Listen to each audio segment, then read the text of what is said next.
Pertanyaannya dari Asra Sugianto Kondolele. Kenapa setan berusaha membunuh Yesus? Bukankah dengan membunuh Yesus setan kalah dan setan mengetahui itu? Wah. Silakan pendeta.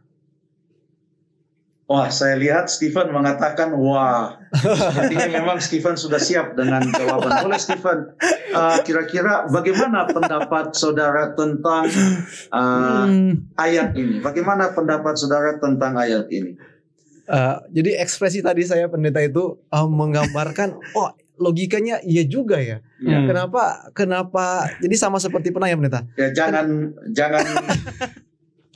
jangan menghindar seperti itu dong. Saya tahu pasti bisa.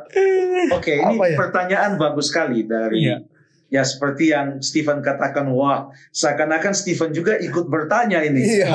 Oke, selamat malam. Salam jumpa untuk saudara Asra Sugianto Kondolele. Pertanyaannya tadi, kenapa setan berusaha untuk membunuh Yesus? Bukankah dengan membunuh Yesus setan kalah dan setan mengetahui akan hal itu? Baiklah, apa yang terjadi pada waktu Tuhan Yesus mati? Apakah ia mati oleh karena ia dibunuh, atau dia mati oleh karena dengan segala usaha dari orang-orang untuk membunuh dia, secara manusia dia tidak bisa menahannya, lalu kemudian dia menyerahkan nyawanya supaya apapun yang terjadi biarlah itu kehendak Tuhan. Coba kita baca satu ayat di dalam Yohanes pasal yang ke-19, ayat yang kita mulai baca ayat yang ke-28 sampai ayat yang ke-30. Yohanes ayat 28 sampai ayat yang ke-30. Oke. Baik pendeta, kita akan berganti-gantian untuk baca ayat 28. Sesudah itu, karena Yesus tahu bahwa segala sesuatu telah selesai, berkatalah ia, supaya genaplah yang ada tertulis dalam kitab suci, aku haus. Di situ ada suatu bekas penuh anggur asam, maka mereka mencucukkan bunga karang yang telah dicelupkan dalam anggur asam pada sebatang hisop, lalu mengunjukkannya ke mulut Yesus. Sesudah Yesus meminum anggur asam itu, berkatalah ia, sudah selesai. Lalu ia menundukkan kepalanya dan menyerahkan nyawanya. Terima kasih. Ayat ini mengatakan ia menyerahkan nyawanya.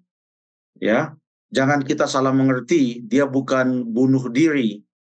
Dia menyerahkan nyawanya, mengorbankan hidupnya demi umat manusia yang berdosa. Tangannya dipakukan di kayu palang atau kayu salib, kakinya juga dipakukan di kayu salib. Ia terpampang di sana pada kayu salib dan tidak bisa berbuat apa-apa. Jadi tidak bisa orang mengatakan bahwa dia bunuh diri. Apa yang dia bisa buat untuk bunuh diri? Jadi jangan kita mengada-ada tentang hal tersebut. Kata ia menyerahkan nyawanya ini sungguh dalam, bahwa atas kasihnya yang begitu besar, ia merelakan apa yang telah dilakukan oleh orang-orang banyak itu terjadi padanya. Ia pun mati menebus dosa kita. Sekarang coba bandingkan dengan kedua pencuri yang ada di samping Yesus. Baca ayat selanjutnya. Coba kita baca ayat yang ke-31 dan ayat sampai ayat yang ke-33. Ayat yang ke-31. Karena hari itu hari persiapan, dan supaya pada hari Sabat mayat-mayat itu tidak tinggal tergantung pada kayu salib, sebab Sabat itu adalah hari yang besar.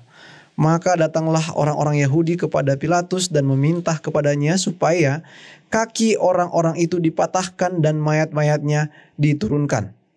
Maka datanglah prajurit-prajurit lalu mematahkan kaki orang yang pertama dan kaki orang yang lain yang disalibkan bersama-sama dengan Yesus. Tetapi ketika mereka sampai kepada Yesus dan melihat bahwa ia telah mati, mereka tidak mematahkan kakinya. Kenapa mereka mematahkan kaki dari pencuri yang ada di sebelah kiri dan di sebelah kanan Yesus? Karena belum mati. Karena mereka masih hidup. Iya. Mereka belum mati. Dan dengan mematahkan kaki mereka, maka mereka tidak lagi bisa bertumpu. Sehingga mereka betul-betul dengan keadaan, saya percaya para ahli medis bisa lebih menerangkan dengan lebih baik lagi. Tapi keadaan mereka sangat menderita sehingga dengan dipatahkan kakinya, maka itu justru membuat mereka akan lebih cepat meninggal dunia. Itu yang terjadi. Sungguh luar biasa, kedua orang pencuri yang ada di samping Yesus itu, kiri dan kanan, sekalipun mereka sudah sangat menderita, dan sekalipun mungkin di dalam benak mereka, kalau boleh semua ini cepat berlalu, karena mereka orang yang jahat, khususnya salah satunya, sebab yang satu telah bertobat, dan dia sudah mendapatkan janji keselamatan dari Tuhan. Sekalipun mereka ingin kalau boleh cepat mati, karena begitu menderita, mereka tidak bisa berbuat apa-apa supaya mereka bisa cepat mati. Karena cara penyaliban itu betul-betul dirancang untuk membuat orang menderita selama atau sepanjang-panjangnya. Sedapat mungkin sepanjang-panjangnya menderita dan orang itu tidak langsung mati. Inilah yang membuat ada perbedaan antara pencuri yang ada di sebelah kiri dan kanan Yesus dengan Yesus sendiri. Karena mereka kalau boleh dikatakan betul-betul karena penyaliban itu sendiri sebenarnya adalah pembunuhan. Pada akhirnya akan mati. Tetapi yang mereka lakukan dengan mematahkan kaki betul-betul itu adalah menuntaskan pembunuhan itu. Mereka betul-betul membunuh dua orang itu. Tetapi dengan Yesus sebelum mereka patahkan kakinya, mereka pun heran waktu mereka datang melihat dia telah mati. Mereka pikir mereka bisa melakukan yang sama sehingga mereka yang menuntaskan pembunuhan itu. Di sini kita bisa melihat suatu makna bahwa Tuhan Yesus betul-betul menyerahkan nyawanya bagi kita manusia. Terima kasih.